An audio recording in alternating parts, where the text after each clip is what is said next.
ایک بندہ اپنے رب کے سامنے اپنے قدم کو نہیں ہٹا سکے گا، وہاں سے ہل نہیں سکے گا یہاں تک کہ اس سے 5 چیزوں کے بارے میں سوال نہ کیا جائے اور اس کا جواب نہ دے دے۔ پہلا سوال عن عمر فیما افنا، عمر کے بارے میں کہ کدھر لگائی، کدھر فنا کی عمر، وقت، عمر سے مراد وقت ہے کہ اللہ نے آپ کو وقت دی ہے۔ ہم سمجھتے ہیں کہ شاید ان چیزوں کے بارے میں سوال نہیں ہوگا، خدا کی قسم ایک پانی کا جو آپ گھونٹ پی رہے ہیں نا اور آپ کو اس سے راحت اور خوشی اور اطمینان مل رہی ہے، قیامت کے دن اللہ نے اس کے بارے میں بھی آپ سے سوال کرنا ہے۔ ثم لتسألن یومئذ عن النعیم، قیامت کے دن پھر تم سے جو اللہ نے نعمتیں دی ہیں اس کے بارے میں سوال ہوگا۔ اللہ کے رسول صلی اللہ علیہ وآلہ وسلم ایک دفعہ نکلے، حضرت ابوبکر بھی تھے ساتھ، حضرت عمر بھی تھے، آپ کے صحابہ تھے، ان کے پاس کھانے کے لیے کچھ نہیں تھا، پیٹ میں درد ہو رہی تھی بھوک سے۔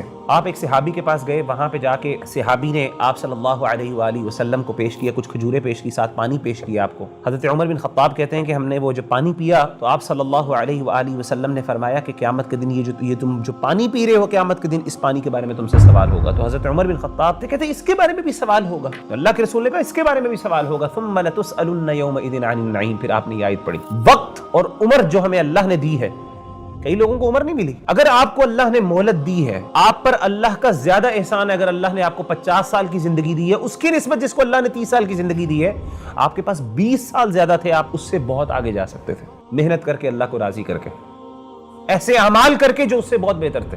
ایک ایک نعمت کے بارے میں، جس بندے کو اللہ نے انٹیلیجنس دی ہے اس سے اس کی انٹیلیجنس کے بارے میں سوال ہوگا کہ تمہیں وہ میں نے انٹیلیجنس دی تھی جو اس کو نہیں دی تھی، تم بتاؤ اس کے ساتھ کیا کیا۔ اور دوسری چیز آپ صلی اللہ علیہ وسلم نے فرمایا کہ جن لوگوں کو اللہ نے جوانی کی عمر دی ہے، شباب کے بارے میں اسپیسیفکلی اللہ کے رسول صلی اللہ علیہ وسلم نے فرمایا کہ اللہ تعالیٰ سوال پوچھیں گے کہ تمہیں جوانی بھی دی تھی، تمہارے پاس وہ قوتیں تھیں، تمہارے پاس وہ طاقتیں تھیں۔ جب انسان نوجوان ہوتا ہے، انسان کے پاس وقت بھی ہوتا ہے اور انسان کے پاس ہمتیں بھی ہوتی ہیں، حوصلہ بھی ہوتا ہے، دنیا کو فیس کرنے کے لیے ایسپریشنز بھی بہت زیادہ ہوتی ہیں۔ اللہ کہتے ہیں آسمان و زمین اے انسان تمہارے لیے بنائی ہے۔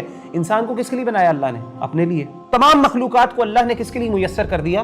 انسانوں کے لیے۔ لیکن انسان کا پرپس کیا کہ اپنے اللہ کو راضی کرنا تم نے۔ وما خلقت الجن والانس الا لیعبدون، اور میں نے جنوں اور انسانوں کو اسی لیے پیدا کیا ہے کہ وہ میری عبادت کریں۔